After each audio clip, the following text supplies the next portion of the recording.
Rasheeda Frost's world has just been turned upside down, and the cameras caught every single second of it. What started as a quiet night in Atlanta has exploded into one of the most shocking reality TV scandals of the year. Rumors had been brewing for weeks that something wasn't right between Rasheeda and Kirk. But no one expected this.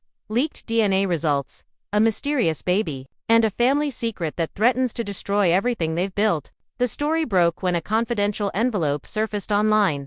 ALLEGEDLY containing the DNA results that were never meant to see daylight. Within hours, screenshots began spreading like wildfire across social media, with fans claiming the papers prove Kirk has a secret son and that Rasheeda never knew the full truth. The chaos started when an insider, someone reportedly close to the Frost family, posted cryptic messages hinting at a hidden child and a cover-up that's about to crumble. At first, fans dismissed it as another internet rumor. But then, during a live stream meant to promote Rasheeda's latest clothing line, Kirk's phone started blowing up. Viewers caught the moment his face dropped, his expression frozen as he read something on the screen. Rasheeda noticed instantly. "What's wrong?" she asked, her tone sharp. Kirk mumbled something about a business text, but the energy shifted. Moments later, the live abruptly ended. That's when the real storm began. Within minutes, the leaked DNA document began circulating, stamped with Kirk's name and a date that traced back nearly 7 years. Fans immediately started connecting the dots.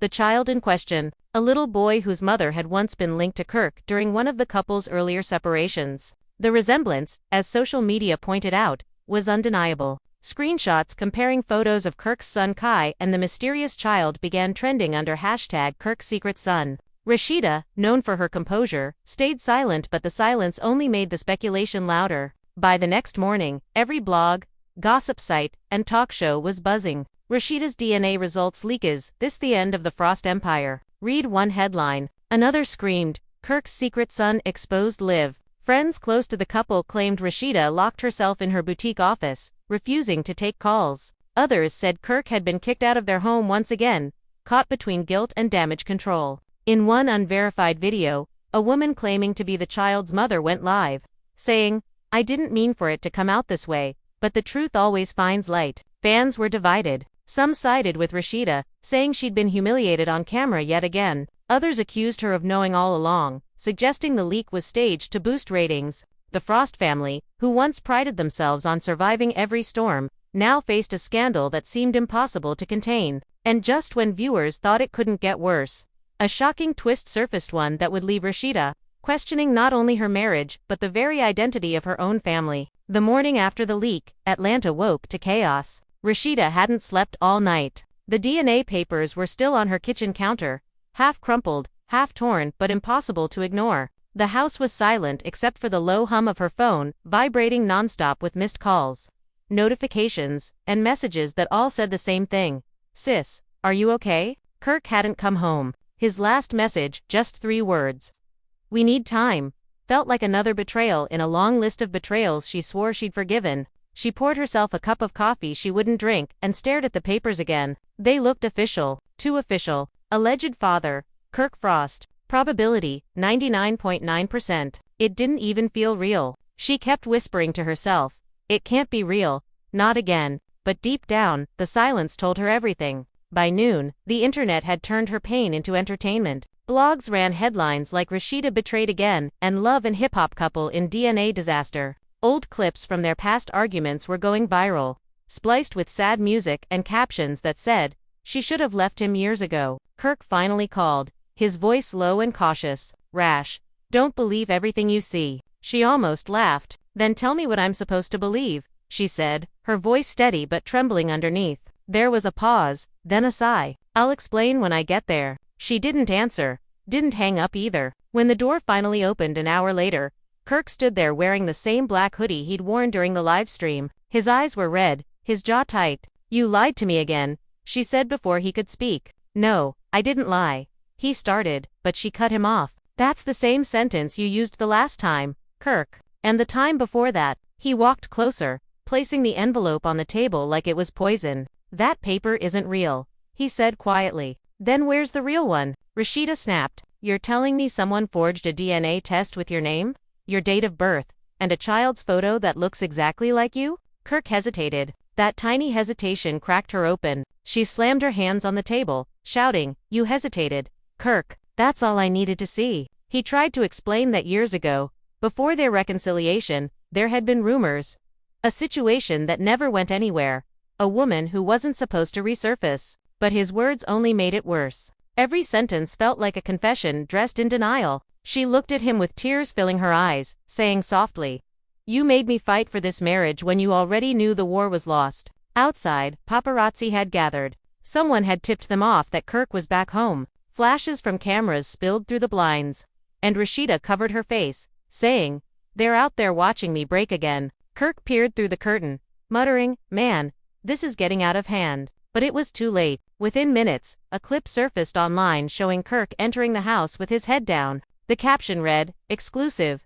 Kirk Frost confronts Rasheeda after DNA bombshell." The world was watching their private pain play out like a scripted tragedy. Later that evening, their close friend Carly Red showed up uninvited, her voice loud and full of concern. "Girl, I couldn't stay away," she said, pulling Rasheeda into a hug. "Is it true? Tell me it's not true." Rasheeda just shook her head, her eyes empty. Kirk sat in silence, scrolling through his phone, pretending not to listen. Carly turned toward him. "Kirk, you got something you want to say? Or are you gonna keep hiding behind that phone?" He finally looked up. "Everybody's acting like I'm the villain when none of you know what really happened." Carly shot back. "Well then say it, because the whole world thinks you're hiding a kid." Kirk clenched his jaw, then said in a low tone, "What if I told you there was more to this than anyone knows?" Rasheeda's head lifted slowly. "What are you talking about?" He stood up, walking across the room, pacing. "What if that kid ain't just mine?" The words hung heavy in the air. Carly frowned. "What does that even mean?" Kirk looked directly at Rasheeda. "The woman who leaked that test. She's not doing this for revenge. She's doing it because she thinks she's protecting someone." Rasheeda's face twisted in disbelief. "Protecting who?" He hesitated again. "Someone close to us." Carly gasped, whispering, "Don't tell me you're saying," but before she could finish, Rasheeda interrupted, her voice breaking, "You better not be hinting what I think you are, Kirk." He ran a hand over his face. "Rash, it's complicated." The tension in the room was suffocating. Rasheeda's breathing grew shallow. "So there's another layer to this lie. Another person." Kirk nodded slowly. "The woman. She used to work with one of our friends. And she told me that this whole thing was supposed to come out last year, but someone stopped her." Rasheeda stood up, shaking. "Who stopped her?" she demanded. Kirk didn't answer right away. "It was Scrappy," he finally said. Carly's mouth fell open. "Scrappy? What does he have to do with your mess?" Kirk looked defeated. "He told me she was trying to blackmail him too. He paid her off to disappear, but she came back when the money ran out." Rasheeda couldn't process it anymore. "So you're saying this woman's been around all of us, lying, blackmailing, and now she's leaking DNA tests for attention?" Kirk nodded, his voice low. "That's what I'm trying to tell you. This isn't just about me. She's using all of us." But the damage was already done. Rasheeda whispered, "You keep saying she's lying, but the test says you're the father. How does that make sense?" Kirk bit his lip. "Because she faked it. She used my old DNA sample from when we tested for Kelsey years ago. She had access somehow. That's what I've been trying to prove." Rasheeda looked skeptical. "Prove it then." As the night fell, Rasheeda sat alone by the window, scrolling through her social media. Thousands of comments flooded her posts, some supportive, others cruel. "He did it again," one wrote. "Leave him, Queen," another begged. But what hurt most were the messages from fans who said, "We told you he'd never change." She wanted to respond, to defend herself, but she didn't have the strength. Kirk was asleep on the couch, exhausted from arguing, but she couldn't rest. She picked up her phone and called her manager. "I'm canceling everything this week," she said flatly. "Photo shoots, meetings, all of it. I can't do this right now."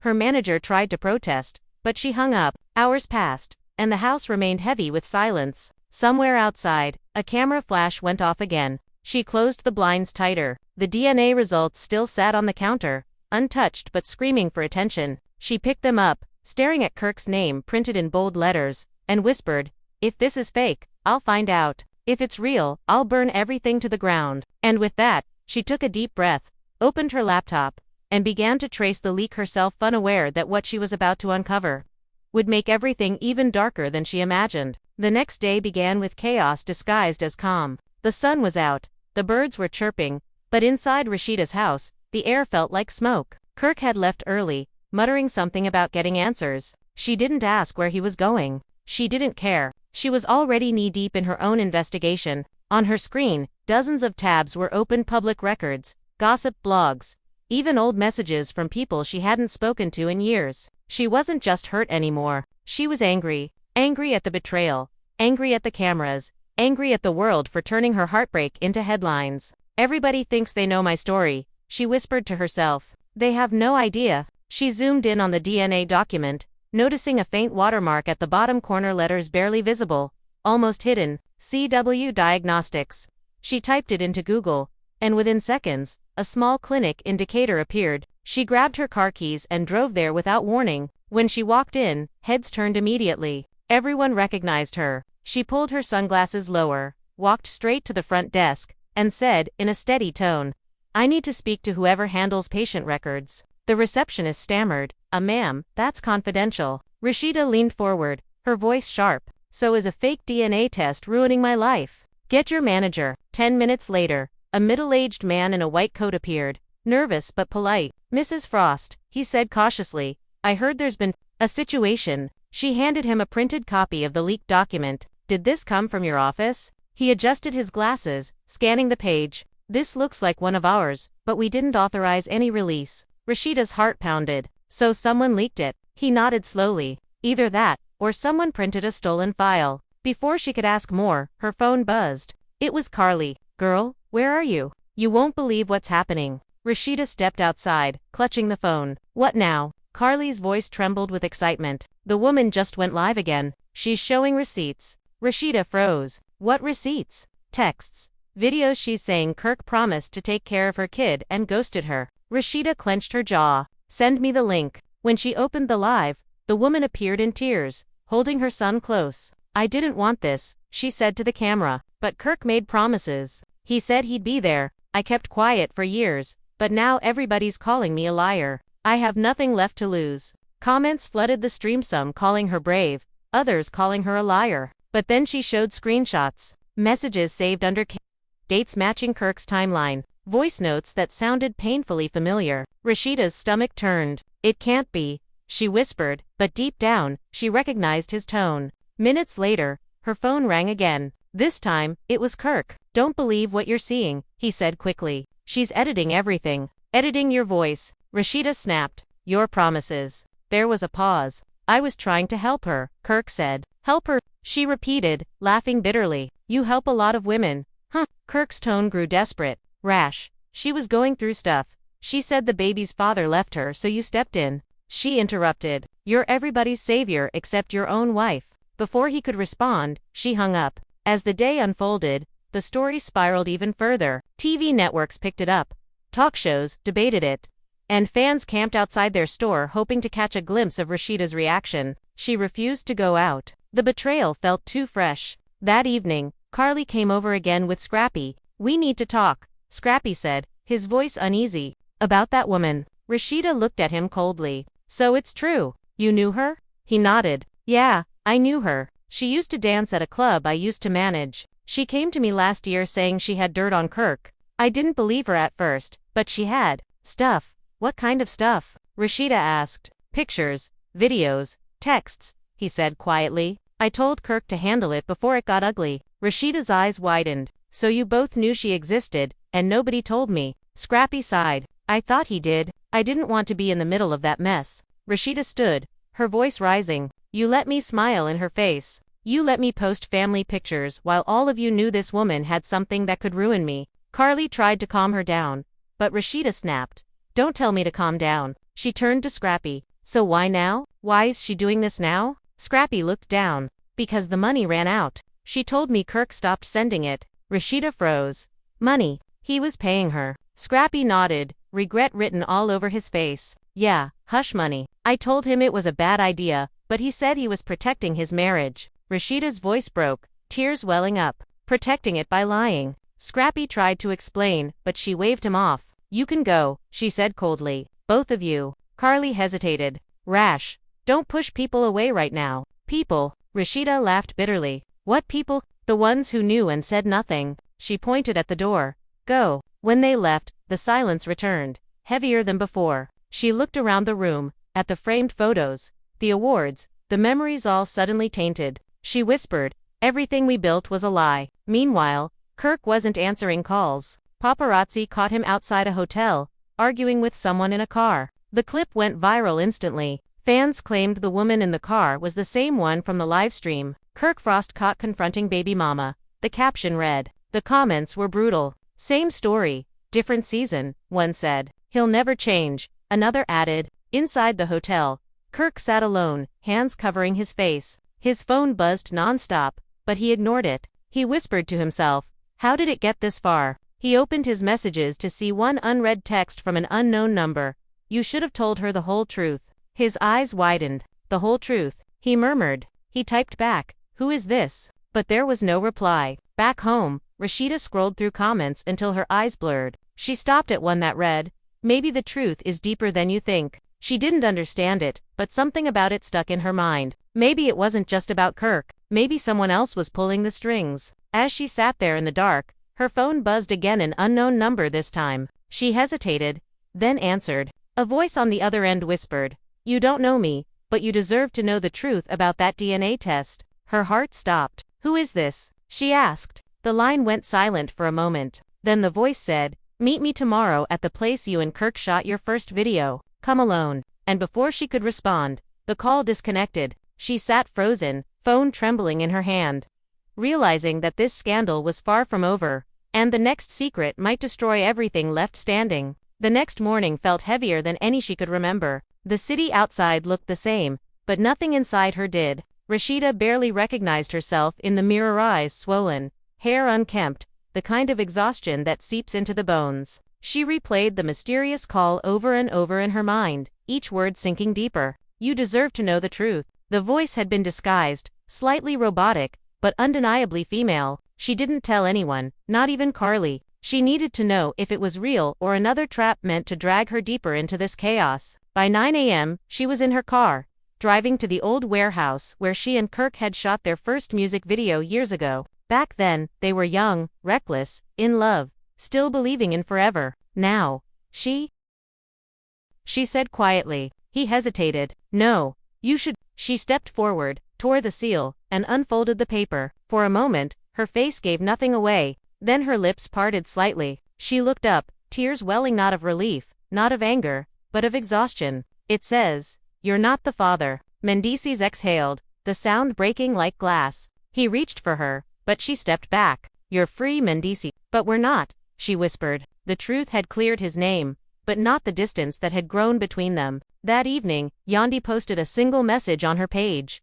Truth always surfaces, but scars don't fade as quickly. The comments flooded in supportive, skeptical, pitying. Mendices watched from across the room, wanting to say something, but every word he thought of felt too small for the damage done. She turned to him once before leaving for her mother's house. You said that baby ain't yours, she said softly. Now prove the man I married still is. Then she left, the door closing with a quiet finality that said forgiveness would take far longer than any DNA test. A week had passed since the results, yet the silence in their home weighed heavier than the accusation ever did. The envelope still sat on the kitchen counter, folded neatly beside a half-drunk cup of coffee that had long gone cold. Mendices stared at it that morning, realizing that freedom meant nothing when the person you wanted to share it with had emotionally walked away. Yandi had been staying at her mother's, telling everyone she needed space, but deep down she knew she needed proof of peace before she could return. Every message from Mendices went unread, though she saw them, each one shorter than the last,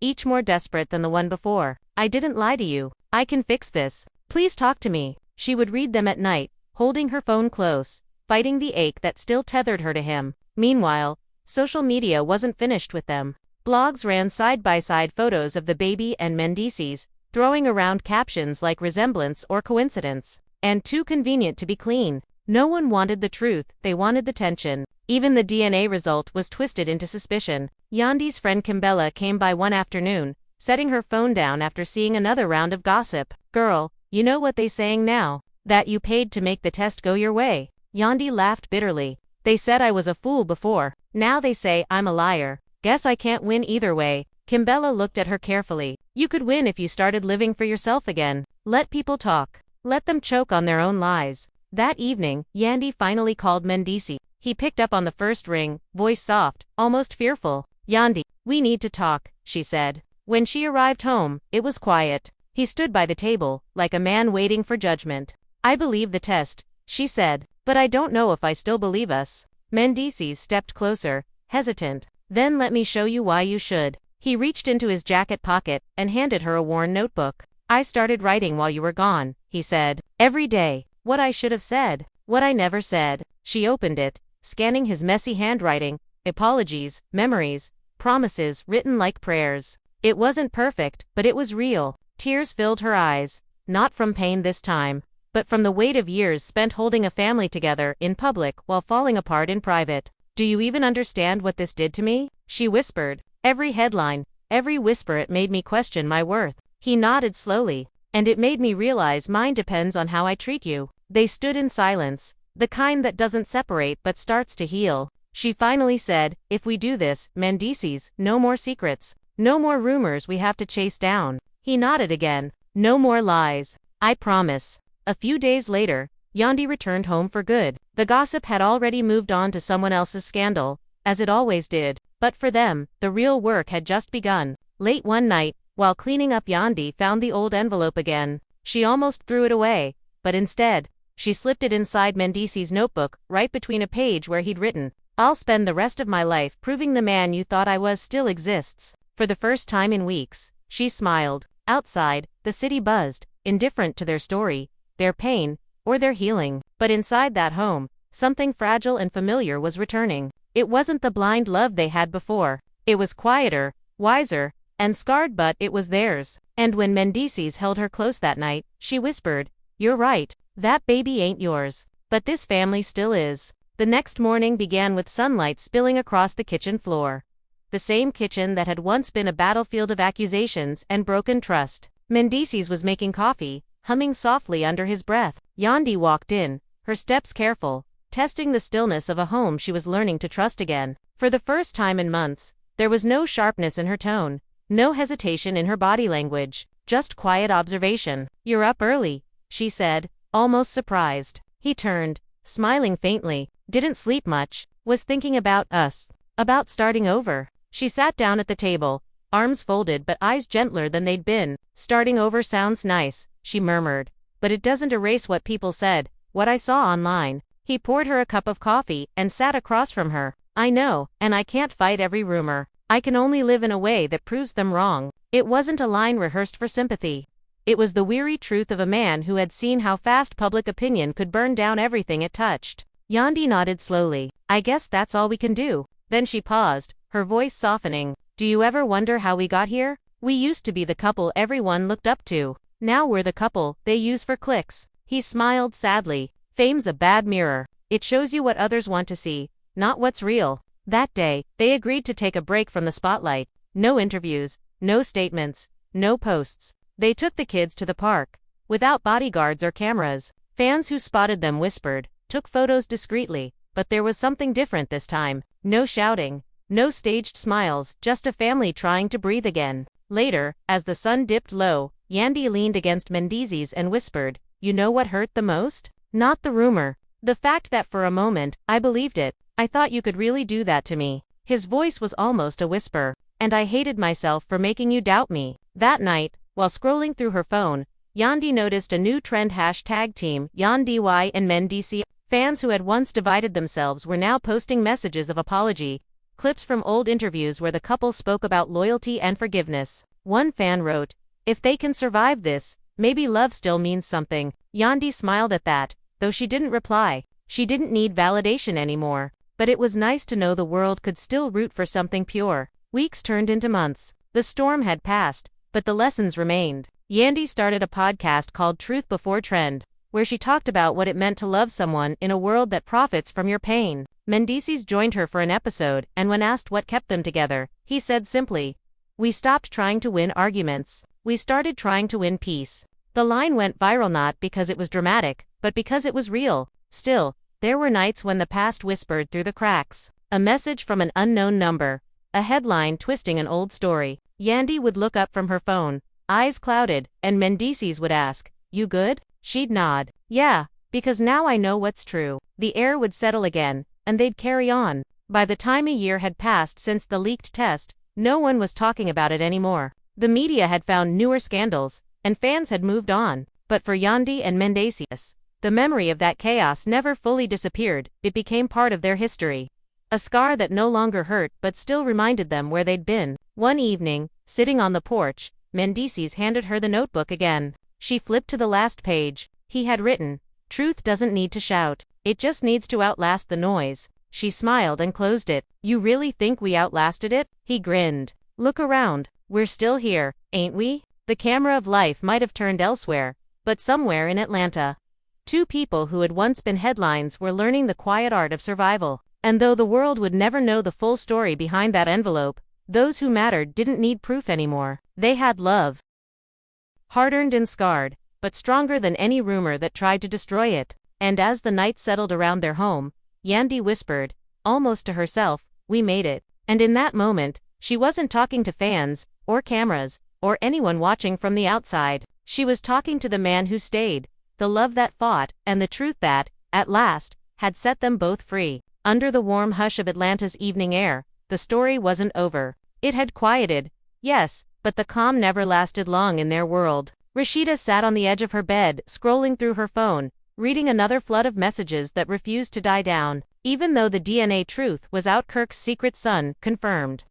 The scandal exposed, and the world already spinning it into their own versions, the noise hadn't stopped. Every blog, every gossip page, every late-night live still found a new angle to twist. "I swear they don't get tired," she muttered under her breath. Kirk, sitting near the window, said nothing. His silence wasn't peaceful. It was the kind that carried guilt, the kind that filled every corner of the room like a fog. "You think this just goes away?" Rasheeda asked suddenly. Kirk looked up, his eyes weary. "No, but I'm hoping we can." He stood and walked closer, trying to bridge a distance that had become wider than their house. "Rasheeda, I'm not the same man I was when I made those choices." She let out a bitter laugh. "You said that before, Kirk. You said that the last time. And the time before that." Her voice trembled, not from rage this time, but exhaustion. Years of forgiving someone who didn't always know how to change. But now there was a child in the picture, innocent, unaware, and tangled in the mess of adult mistakes. "I can't hate a baby," she whispered, "but I can hate what you did to make him part of this story." Kirk's eyes softened. "Then don't hate him. Hate me. Just don't let that hate eat you up." The next few days were chaos. Cameras followed them. Producers from Love and Hip Hop wanted to film their first confrontation since the reveal.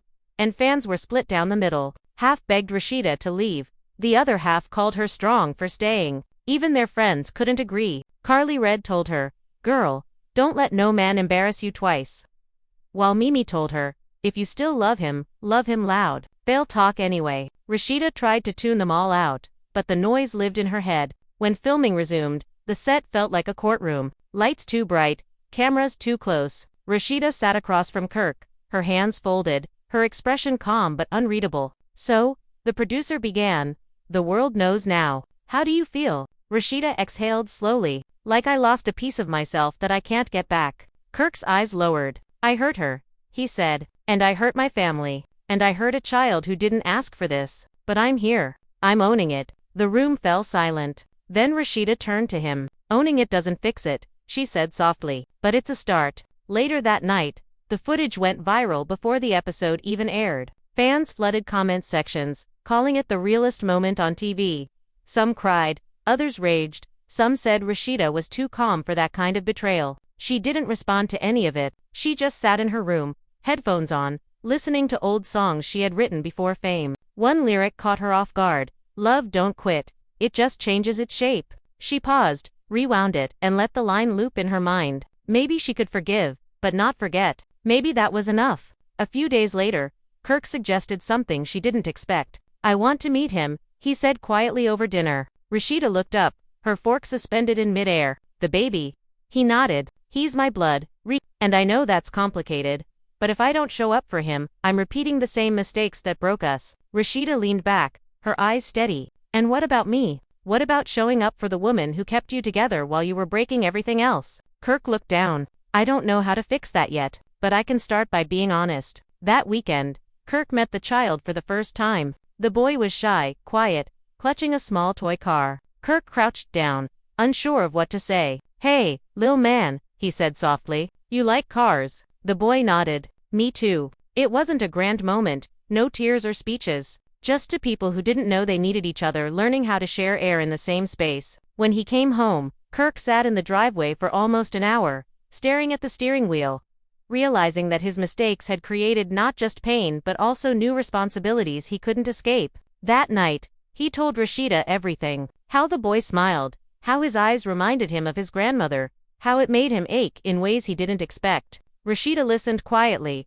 not sure if she was angry or relieved. You know, she said finally, people think forgiveness is weak, but sometimes, it's the hardest thing you can do. Kirk reached for her hand, tentative. Does that mean? She shook her head. It means I'm thinking about it. It means I'm tired of hating you. Weeks later, during a live event, Rasheeda spoke to fans for the first time since the scandal broke. She stood under bright stage lights, her voice steady. People see the show, the clips, the rumors. They think they know our story. But the truth is, nobody wins in betrayal. It's not exciting.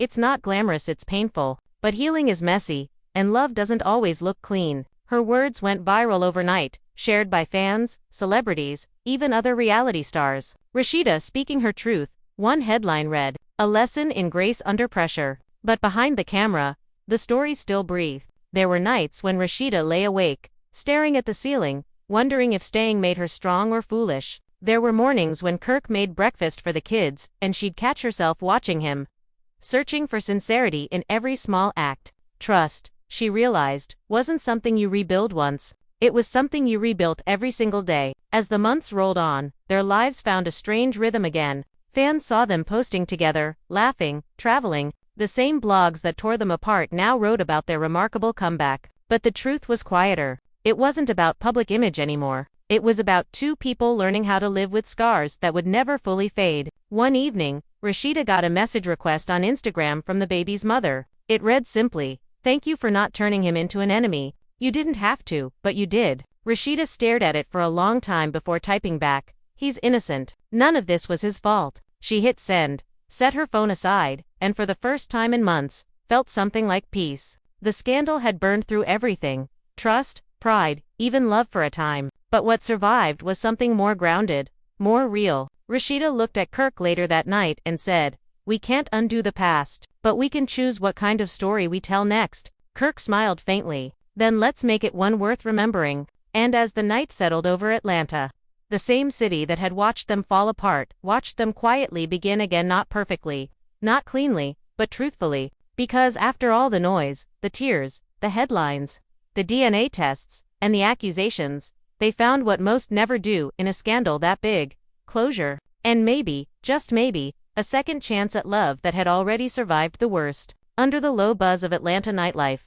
the months that followed became a quiet test of endurance for Rasheeda and Kirk. As if the universe had paused their chaos just long enough to see if they could stand still without falling apart again. Tabloids had shifted their hunger elsewhere, chasing new scandals. But whispers still lingered: old fans asking if Rasheeda had really forgiven him. Old friends wondering how long she'd stay this time. Old wounds reopening with every replay of the leaked footage. At first, she pretended not to notice. She posted beauty tutorials, opened her boutique, smiled through interviews, and even took Kirk along to business events where their picture-perfect smiles fooled everyone but themselves. Yet when she came home, she would sit in silence, staring at the framed photos on the mantle, one of her and Kirk on their wedding day, one with the kids, and one of the life they had before lies rewrote their vows. Kirk had changed. She admitted that much. He was present now, not just in body but in energy, fixing breakfast, picking up the kids, calling just to check in. Still, every time his phone buzzed at night,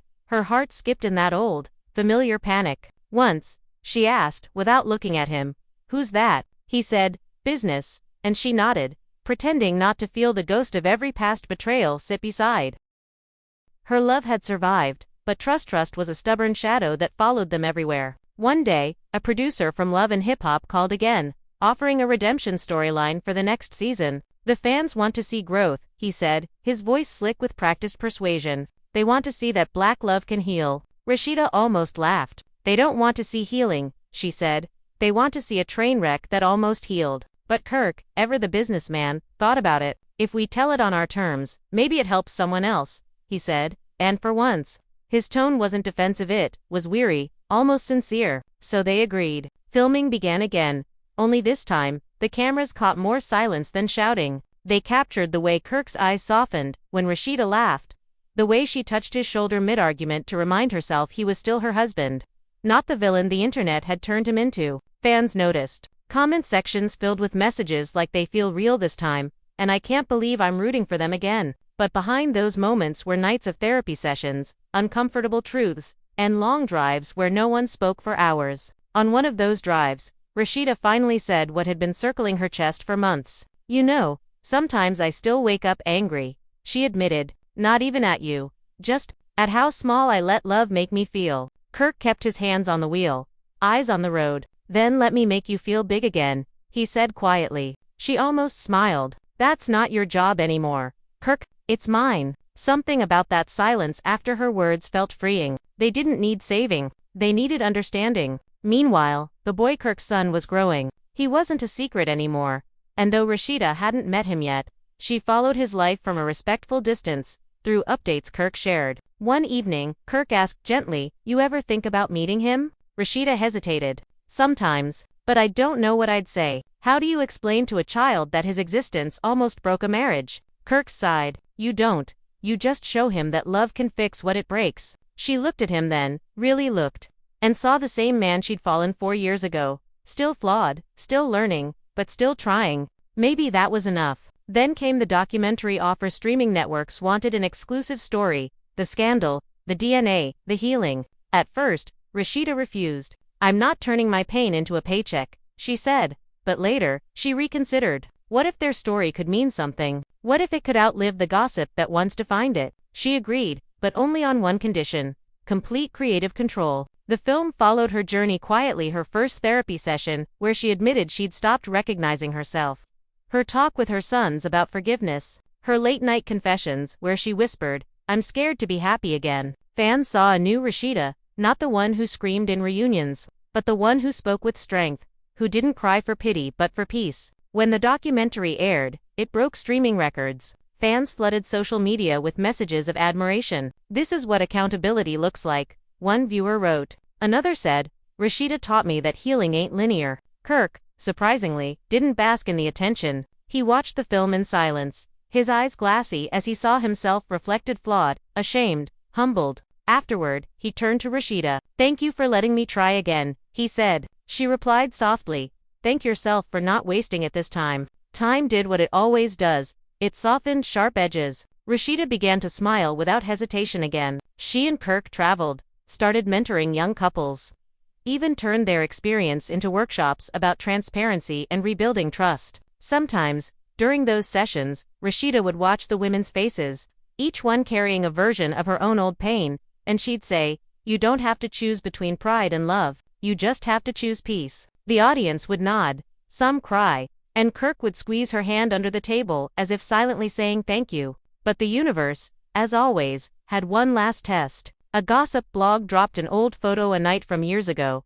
Kirk at a party, leaning too close to a woman no one recognized. The caption read, "History repeating." The internet roared back to life. Thousands of comments, hashtags, speculation, think pieces. Kirk's phone rang nonstop. He deleted his social media for a week, but the damage was done. When he walked into the house, Rasheeda was sitting at the counter, arms crossed. "Is there anything I need to know?" she asked quietly. Kirk exhaled.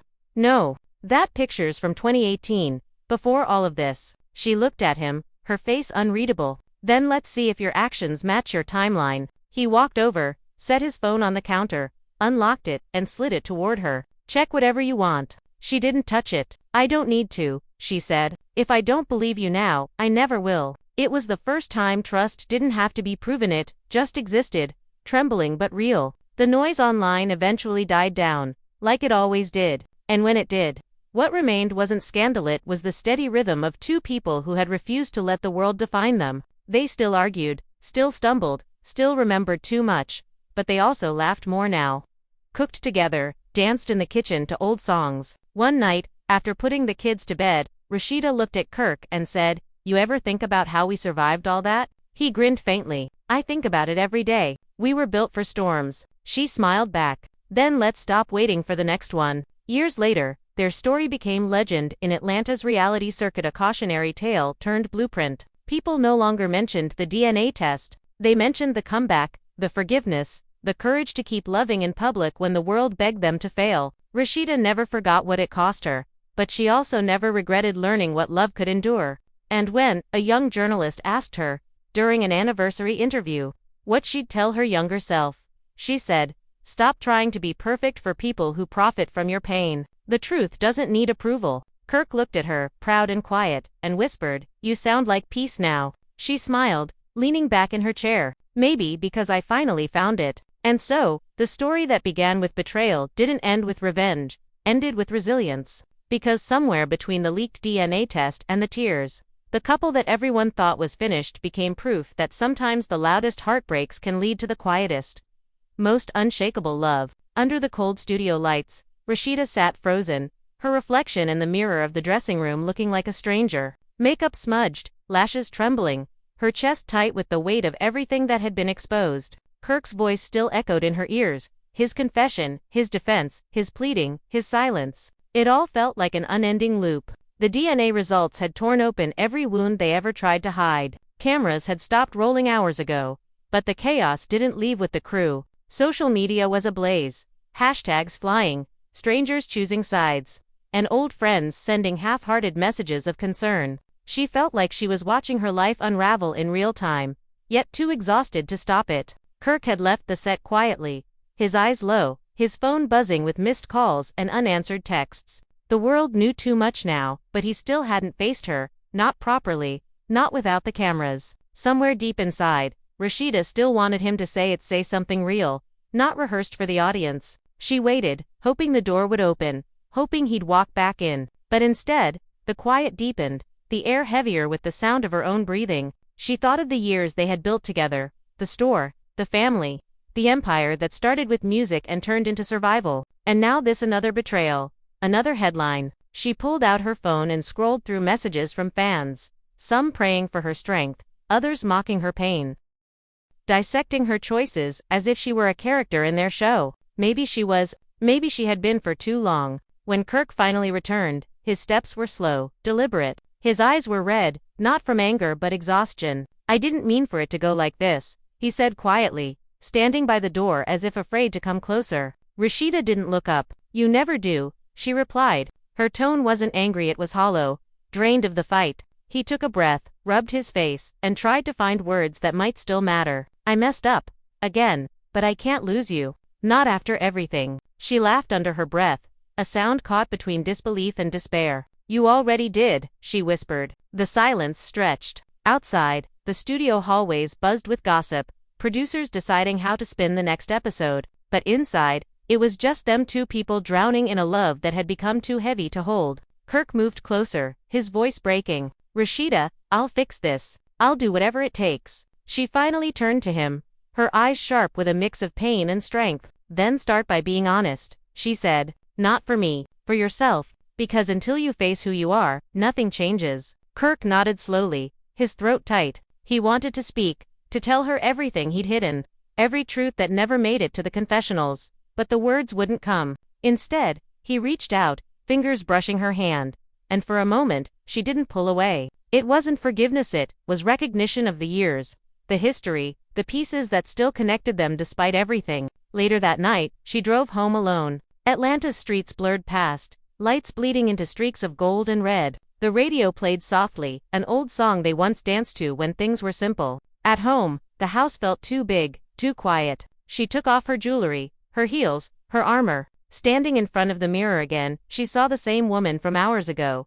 But something had shifted. She was tired of breaking publicly, tired of performing strength for the world. She wanted peace, not applause. Meanwhile, Kirk sat in his car outside, engine off, hands gripping the steering wheel. He thought about the years they built together, the mistakes that kept repeating like verses in a song. He wanted to go in, to tell her he was ready to change, but fear held him back. Fear of her silence, fear of himself. As dawn broke, he finally texted her, "I'll give you space, but I'm not giving up." She read it without replying, slipping her phone aside, closing her eyes, and breathing deeply for the first time in days. The next morning, headlines screamed, "Rasheeda and Kirk final chapter." Fans speculated, blogs twisted every image, and yet, she didn't care. She brewed her coffee, opened her laptop, and started writing her own statement.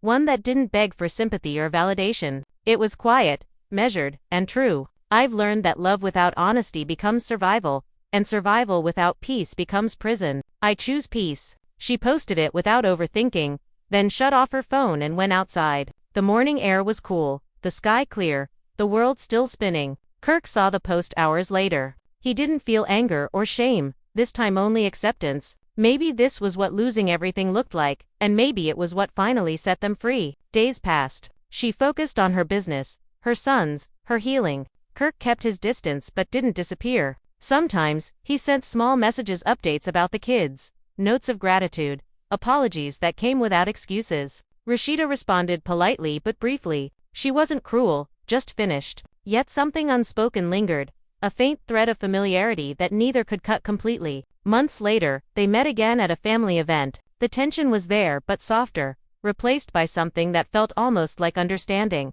Kirk approached her, unsure. "You look good," he said quietly. She smiled faintly. "So do you." There was no drama this time, no cameras, no public spectacle, just two people who had loved, lost, and learned too much. Kirk glanced at the kids laughing nearby, his voice low. "I still want us to be okay." Rasheeda nodded, eyes steady. "We will be just not the way it used to be." And that was enough. Later, as the sun set, she stood on the porch, watching the horizon burn gold. She thought about everything, every tear, every lie, every lesson. Maybe some stories didn't need a perfect ending. Maybe surviving was enough. She whispered a quiet prayer, not for Kirk, not even for the past, but for herself. And as the last light faded, she finally felt what she'd been chasing all along, peace that didn't depend on anyone else. Under the heavy hum of Atlanta's late-night streets, Rasheeda sat alone in the quiet of her penthouse, the city lights casting fragmented patterns across the walls, reflections of a life that had been dissected, judged, and broadcast to millions.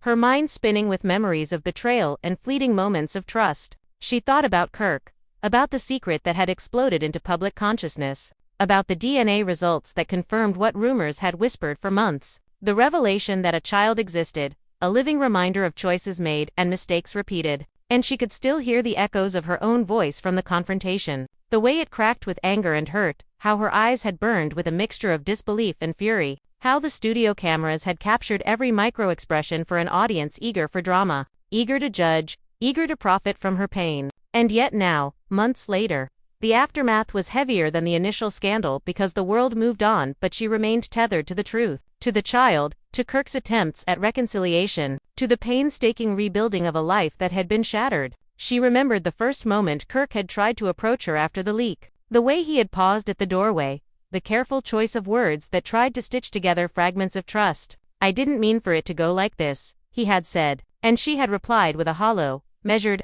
"You never do," the interaction, emblematic of years of disappointments and half-promises. And yet, somewhere beneath the exhaustion, a faint ember of hope lingered, the notion that perhaps honesty, if sustained, could redeem the fragments of their broken relationship. She thought about the baby, Kirk's son, a child innocent yet inextricably tied to scandal, and how she had watched from a distance as Kirk navigated the awkward first meetings, fumbling words, gentle gestures, and hesitant laughter, moments of tenderness and hesitation. The boy clinging to a toy, Kirk crouched to meet his eye level, the weight of responsibility settling heavily on a man who had been reckless in the past but was learning to navigate accountability. She reflected on the impact on their extended families, friends who had taken sides, fans who had campaigned for her forgiveness or revenge, and the way social media amplified every minor gesture into an opinionated spectacle. She thought of Yandi and Mendices, the examples of survival and reconciliation in the public eye, and how observing their journey offered her both caution and inspiration. She remembered the therapy sessions, the late-night conversations with close friends, the moments where tears were shed in privacy, moments of confession and confrontation, raw honesty stripped of cameras, moments where she had admitted to herself that love could endure but trust was fragile and had to be earned daily. She considered the documentary offer, the chance to tell her story on her terms, to reclaim narrative control, and how she had negotiated terms to protect her dignity, while exposing truths that could help others navigate betrayal and public scrutiny. She recalled filming days when Kirk was present, the awkward silences, the tentative touches, The conversations that began with hesitation and ended with small victories of understanding. The ways they learned to communicate again, slowly, intentionally. Like architects rebuilding a house after a storm, she thought about nights spent awake, scrolling through endless social media reactions, both cruel and supportive, realizing that while she could not control public perception, she could control her actions, her responses, her healing. She thought of Kirk's apologies, small gestures of accountability, the way he tried to support her and the children, the delicate dance of proving sincerity without performing for an audience, and how each step forward was tentative yet meaningful. She remembered the pivotal moment when she decided to meet the baby herself, the mixture of fear and curiosity, the overwhelming sense of responsibility toward a child who had no part in the scandal but bore the consequences, the quiet observation of their interaction, the boy's innocence softening her heart even as old wounds throbbed. She considered the fan response, the way the public narrative shifted from scandal to resilience, how some praised her strength, others continued to dissect her choices. But she focused on the reality of her family, the tangible moments of growth and reconciliation that no camera could fully capture. She reflected on Kirk's personal growth, the slow emergence of accountability, the recognition of patterns that had led to repeated mistakes, and his efforts to change not just for public redemption but for his own integrity. She thought about evenings spent together without cameras, sharing conversations that were mundane yet monumental in their intimacy, walks through empty streets, quiet dinners, reading stories to the children. These ordinary acts slowly reconstructing trust. She considered the continuing tension between public perception and private reality, the constant negotiation of appearances, the careful navigation of social media scrutiny, the balance between transparency and self-preservation. She thought about the evolution of her own understanding of love, forgiveness, and resilience. How betrayal had once seemed like an insurmountable wall but now appeared as a lesson in boundaries, empathy, and strength. She reflected on the small victories, the moments when Kirk would admit fault without deflection, when he showed care without expectation, when she could laugh without suspicion, when the children's laughter filled spaces once heavy with tension. She considered the ongoing process of co-parenting with intention, the delicate management of schedules, emotions, and legacy, the importance of modeling accountability for their children, and the subtle ways in which healing extended beyond the couple to shape the family unit. She thought about how the experience had changed her perspective on fame, privacy, and authenticity, the way public scrutiny magnified human flaws and virtues alike, the way headlines could distort, and yet the inner truth remained untouchable. She remembered moments of fiery living past betrayals in quiet panic, wondering if a single misstep could undo months of progress, and how facing these fears required deliberate courage. She thought about the ways she had reclaimed agency through work, through creative expression, through measured engagement with the world, and how each act reinforced her identity beyond scandal. She considered the layered complexity of Kirk's presence, simultaneously source of pain and anchor of reconciliation, the way his gestures could provoke old anger yet also inspire hope, the careful dance of acknowledgement and patience that defined their interactions. She thought about the broader implications of their story, the lessons for fans, the conversations it sparked about accountability, forgiveness, and the nature of public versus private life, the responsibility of fame to inform as much as entertain. She remembered nights when she and Kirk simply existed in shared space,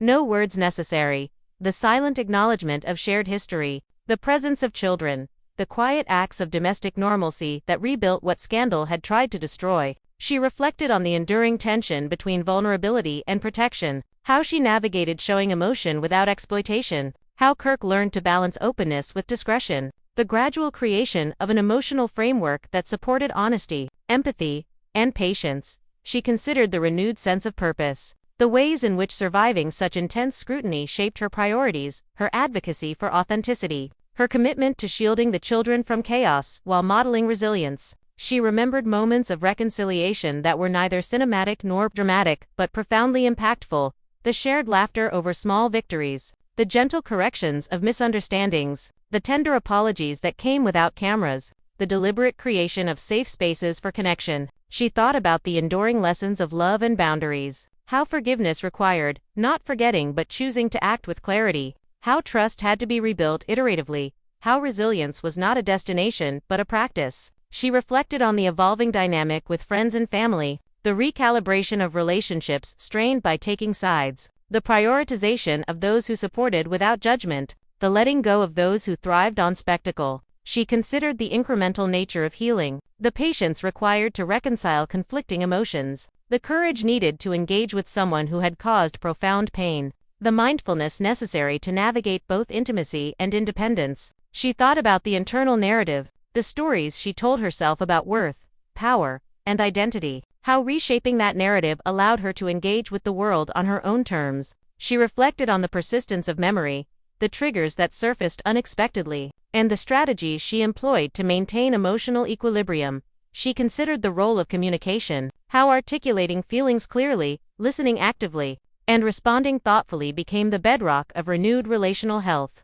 She thought about moments of insight, realizations about patterns of behavior, the recognition of human fallibility, and the embrace of imperfection as a guide for sustainable connection. She reflected on the significance of action over words, the importance of demonstrating sincerity through consistent behavior, the tangible evidence of care, commitment, and transformation. She considered the interplay of patience and accountability, how each complemented the other in maintaining a delicate balance between justice and mercy. She remembered watching Kirk with the children, small acts of attention, care, and presence, understanding that these moments were cumulative, a quiet testament to change. She thought about the complexity of forgiveness, how it required both courage and discernment, the willingness to engage while preserving the continuous negotiation between opening up and maintaining boundaries. She reflected on the subtle, daily rituals that reinforced their bond, shared meals, conversations, acknowledgments, mutual support, the ordinary magic of consistent presence. She considered the long-term impact, the shaping of family culture, the modeling of resilience, empathy, and honesty for the next generation. She thought about the shifting public narrative, how the world's attention moved from scandal to story, and how controlling their own narrative offered empowerment and autonomy. She reflected on moments of clarity, the deep recognition of what mattered, what endured, and what was worth guarding. She thought about the integration of past lessons, how the echoes of betrayal informed present choices, reinforced caution, and sharpened emotional intelligence. She considered the emergence of a new rhythm in life, one defined by mutual respect and careful restoration. She remembered the quiet joy found in private victories, laughter shared away from cameras, affirmations exchanged in whispered tones, and the subtle beauty of stability reclaimed. She reflected on the process of self-discovery, the expansion of personal capacity for patience, empathy, and grace, the cultivation of a grounded sense of self capable of navigating love, betrayal, and reconciliation. She thought about the ongoing journey, understanding that one scandal did not define a lifetime, that choices made now influenced the path forward, that accountability, humility, and care could reshape destiny. She considered the deeper meaning of connection, how sustained attention, presence, and intentionality forged bonds stronger than temporary outrage, and how the integration of past mistakes into present wisdom created a foundation for lasting trust. She reflected on nights spent reviewing progress, assessing relational health, considering adjustments, celebrating small wins, and reaffirming commitment to truth and consistency. She thought about the balancing act of vulnerability and self-preservation, how openness could coexist with discernment, and how careful navigation of emotional terrain allowed healing to take root. She reflected on the cumulative impact of these efforts, the gradual rebuilding of relational integrity, the nurturing of emotional resilience, and the fostering of a home where love could exist without fear, judgment, or exploitation. She thought about the subtle victories of everyday interactions, the gestures of care, support, and understanding that slowly eclipsed the echoes of past scandal. She considered the broader implications for her own identity, the reframing of self-perception, the reclamation of power through intentional action, and the shaping of a life aligned with authenticity and values. She reflected on the profound patience required, the perseverance needed, the courage to confront past pain while embracing present possibility, the resilience that emerged from navigating chaos with grace. She thought about Kirk's evolution, the transformation evident in words, actions, and presence, the incremental steps toward accountability, the measured efforts to rebuild trust and connection. She considered the ongoing narrative with fans, the careful management of public perception, the balance of transparency and privacy, the cultivation of respect without spectacle. She reflected on moments of private reflection, journaling, meditative practices, and conversations that deepened reinforced commitment to growth, and strengthened relational bonds. She thought about the legacy of this chapter, the lessons embedded in choices, actions, and recovery, the modeling of resilience, forgiveness, and intentionality, the opportunity to guide others by example. She considered the ongoing process of love, not static, not perfect, but deliberate, thoughtful, and evolving, shaped by mistakes, learning, accountability, and presence. She reflected on the enduring significance of family, the integration of children into healthy relational patterns, the cultivation of security, stability, and emotional literacy. She thought about the interplay of past and present, the reconciliation of history with intention, the careful construction of a life in which mistakes were acknowledged, lessons were learned, and healing was actively pursued. She reflected on the quiet strength of choice, the deliberate actions that shape future possibilities, the empowerment inherent in conscious decision, the serenity that comes from aligning action with truth. She thought about the fusion of personal growth and relational repair, the commitment to daily practices that reinforce trust, respect, and care, and the continuous nurturing of emotional and familial integrity. She reflected on the vast distance traveled from scandal to stability, the transformative power of accountability, resilience, and intentional love, the reclamation of narrative, the establishment of autonomy, and the cultivation of a life that honors past lessons while embracing future possibility. And she realized, as the night deepened and the city slept, that survival was not enough. What mattered was thriving in the aftermath, shaping a story defined not by betrayal but by courage, patience, wisdom, and the enduring capacity for love. Under the lingering hum of Atlanta's night, Rasheeda felt the weight of everything that had happened, pressed down like a physical force. Each memory of the DNA scandal, Kirk's secret son, and the months of public scrutiny pressing against her chest as if to remind her that no matter how far she tried to move forward, the past would always be a living, breathing part of her reality. She remembered the first days after the leak, when cameras were still rolling, and the world watched every mic, dissected every tear, and debated every word. And she had felt herself fragment under the gaze, unsure if she could ever again trust the life she had built, the love she had once taken for granted, and the man who had shared her bed, her business, and her dreams, yet had kept a monumental secret that threatened to undo them all. She thought about Kirk, his hesitations, the careful ways he approached her now, the small gestures meant to rebuild bridges while acknowledging the fault lines that still ran deep beneath the surface. She remembered nights when he'd sit beside her, speaking softly about his own regrets, apologizing not just for the betrayal itself but for the patterns, the repeated mistakes, the moments when he chose convenience or desire over honesty. And she realized that forgiveness was not a singular act but a slow, deliberate process, a daily choice to rebuild trust through observation, through consistency, through the subtle reassurance that actions now carried weight far greater than words ever could. She thought about the baby,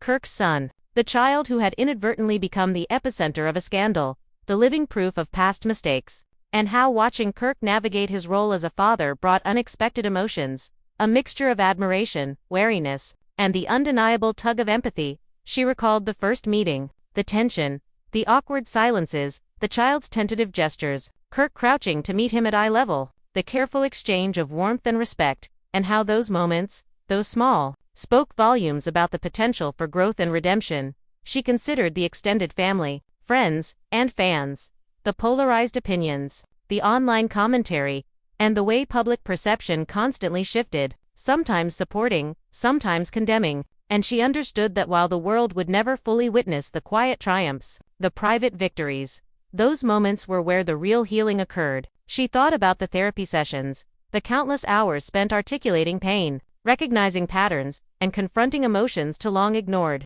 She remembered nights when she cried not for spectacle but for release, moments where the raw truth of her heart poured out without editing, and she realized that vulnerability, when unshackled from expectation, was both terrifying and liberating. She considered the documentary offer, the chance to tell her story on her terms, to shift the narrative from scandal to strength, from betrayal to resilience, and how she meticulously negotiated creative control to ensure authenticity, to protect herself and her children, to shape a narrative that honored truth rather than sensationalism. She reflected on the filming days, the tension of being watched while learning to communicate again, Kirk's tentative attempts at connection, the fragile moments of shared laughter, the careful navigation of past wounds, and the subtle ways they learned to be present without pretense. She remembered nights alone in the penthouse, scrolling through social media, absorbing praise, criticism, and speculation, realizing that while the world's gaze was relentless, it could not define her internal reality.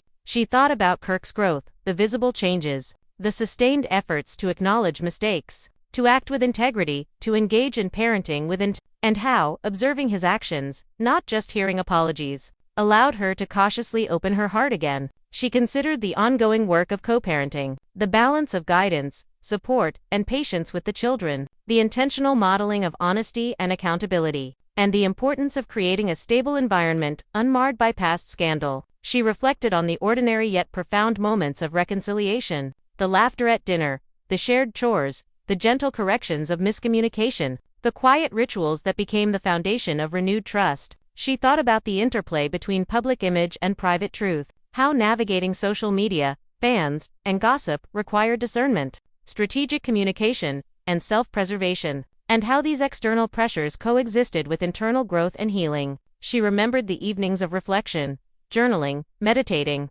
and discussing emotions with close friends, the practices that deepened reinforced intentionality and supported relational repair. She considered the long-term impact, the shaping of family dynamics, the modeling of resilience and honesty for the children, and the cultivation of a legacy not defined by scandal but by conscious effort, empathy, and endurance. She reflected on the evolution of her understanding of love, how betrayal and recovery had expanded her capacity for empathy, patience, and self-respect, how recognizing patterns of behavior and addressing them directly fostered sustainable relational health. She thought about Kirk's presence, the duality of source of pain and agent of change, the careful dance between accountability and nurturing, the lessons embedded in every action, word, and silence. She considered the continuous negotiation of trust, the iterative process of rebuilding, the deliberate attention to detail in communication, and the recognition that every choice carried weight. She reflected on the subtle victories, the moments of tenderness, support, and care that often went unnoticed by the public, yet were critical to healing.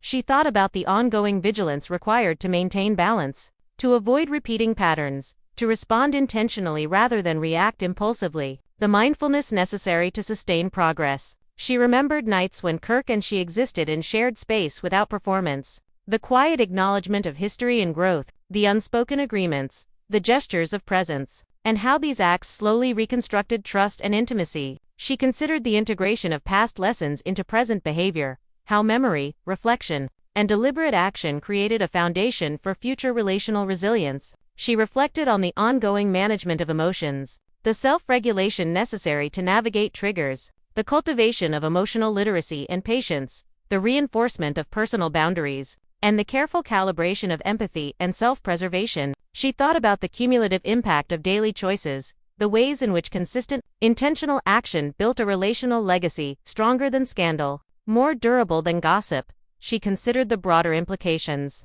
how public scrutiny could inform accountability, foster awareness, and inspire growth, yet also how it could distort, pressure, and misrepresent, and how maintaining internal clarity was critical. She reflected on the enduring significance of family, the responsibility to model behavior, nurture, trust, and protect children from chaos while teaching them resilience, empathy, and honesty. She thought about the evolving rhythm of life, the subtle balance of ordinary tasks and extraordinary challenges, the careful calibration of presence, communication, and responsiveness. She considered the patience required to navigate recurring tensions, the courage to face discomfort, the resilience to withstand setbacks, and the wisdom gained through iterative engagement with self, partner, and family. She reflected on the quiet strength of agency, the reclamation of power through intentional action, the cultivation of emotional stability, the integration of lessons learned, and the ongoing commitment to live authentically. She thought about the importance of observing patterns,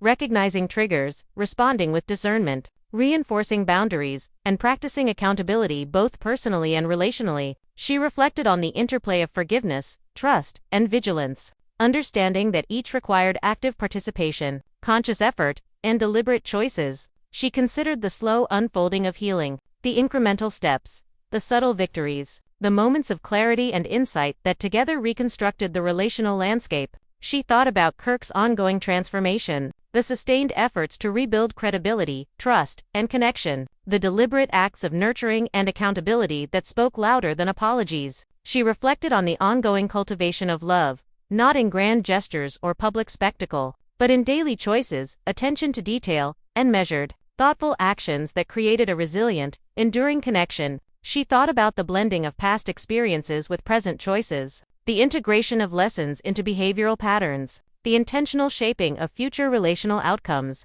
and the recognition that love, trust, and stability required continuous attention. She reflected on the quiet achievements, the laughter shared in private, the acknowledgement of growth, the reinforcement of connection through consistent, deliberate practice, the cultivation of an environment that prioritized authenticity, understanding, and mutual respect. She considered the lasting effects of transparency, accountability, and intentional communication, the modeling of emotional intelligence, the nurturing of stability, and the creation of a life in which lessons from betrayal were transformed into resilience, wisdom, and relational strength. She thought about the ongoing journey, the awareness that healing is iterative, non-linear, and requires patience, courage, and sustained effort. She reflected on the intertwining of personal and relational growth, the integration of reflection, action, and accountability into daily life, the deliberate shaping of behaviors that reinforce trust, stability, and authentic connection. She considered the continued management of family dynamics, public perception, and personal boundaries, the cultivation of clarity, the reinforcement of values, and the commitment to navigate life with intent. She reflected on the cumulative impact of these practices, the transformation from chaos to order, from betrayal to measured trust, from scandal to resilience, and how each day, each choice, each interaction contributed to a life rebuilt on the foundation of insight, discipline, and enduring care. She thought about the delicate balance of intimacy and independence, vulnerability and discernment, openness and protection, and how mastering this balance became the measure of true relational and personal strength. She reflected on the subtle, ongoing processes that shaped identity, reinforced autonomy, and nurtured connection, the quiet cultivation of integrity, accountability, and relational literacy, and the deliberate construction of a life guided by empathy and resilience. She considered the enduring significance of these choices, the implications for family, legacy, and self, the continuous reinforcement of trust, stability, and personal growth, and how the integration of past lessons, deliberate action, and measured reflection created a life in which love, accountability, and authenticity could flourish despite prior scandal. And as dawn broke, casting soft light across her home,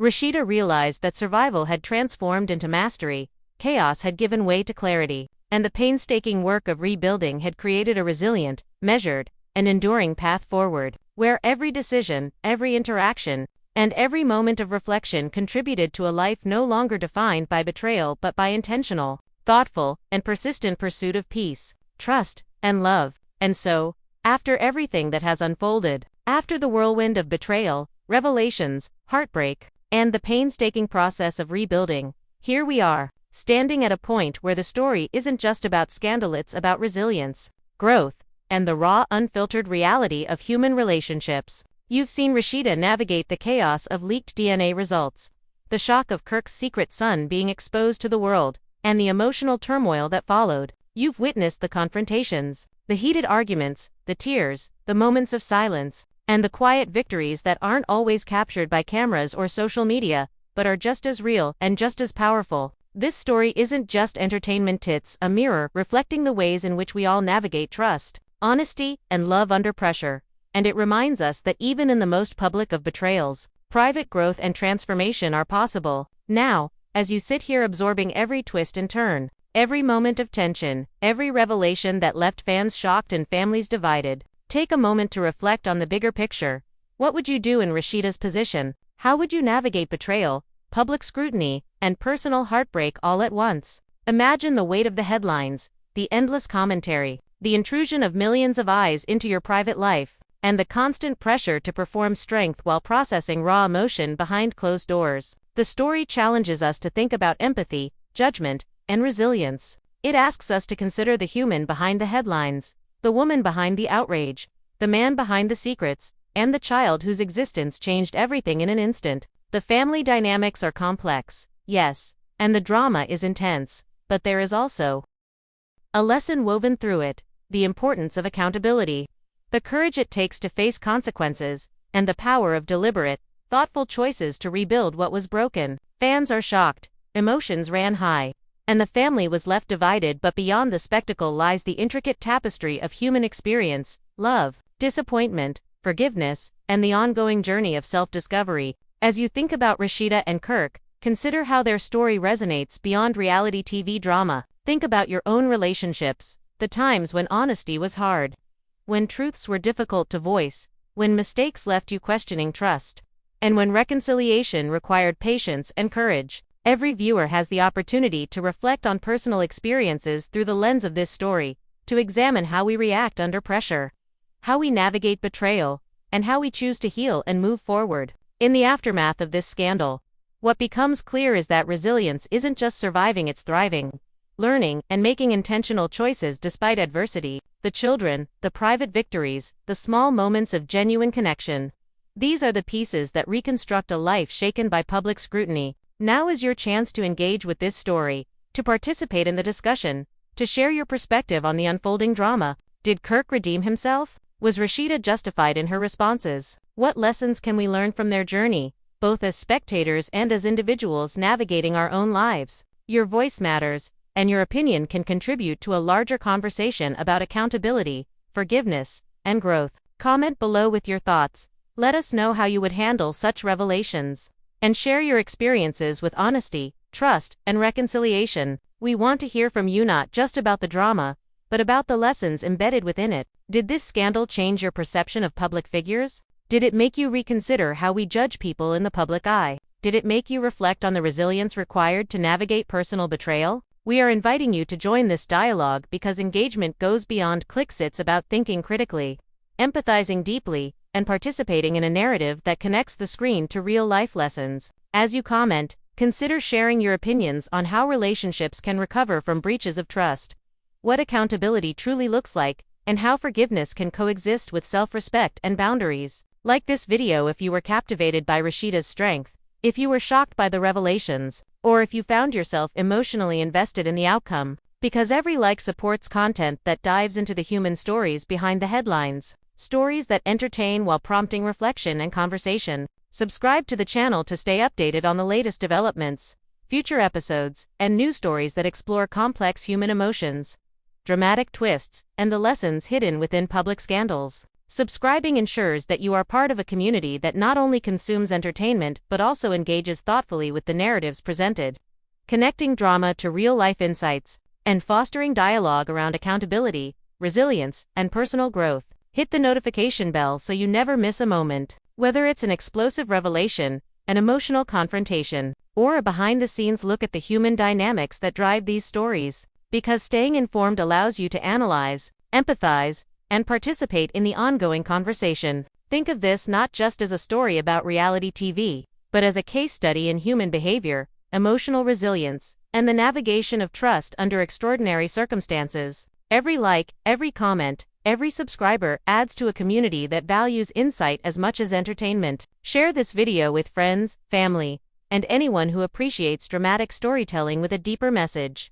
Because spreading the story allows for wider discussion and deeper engagement, and creates a space where lessons of accountability, trust, and reconciliation can be examined collectively. As you engage, consider the emotional layers, the family dynamics, the public scrutiny, and the private victories that make this story so compelling. And reflect on how these lessons might inform your own relationships, your approaches to honesty, and your methods for rebuilding trust after betrayal. The story of Rasheeda and Kirk is ongoing, and your engagement ensures that you are part of a community that witnesses, discusses, and learns from the complexities of human emotion, the consequences of secrecy, and the deliberate work required to restore connection. Share your insights, debate respectfully, support thoughtful discussion, and recognize that behind the drama are real-life lessons that can inspire, caution, and enlighten. By commenting, liking, and subscribing, you become part of the journey, part of a dialogue that extends beyond the screen and into reflection, empathy, and understanding,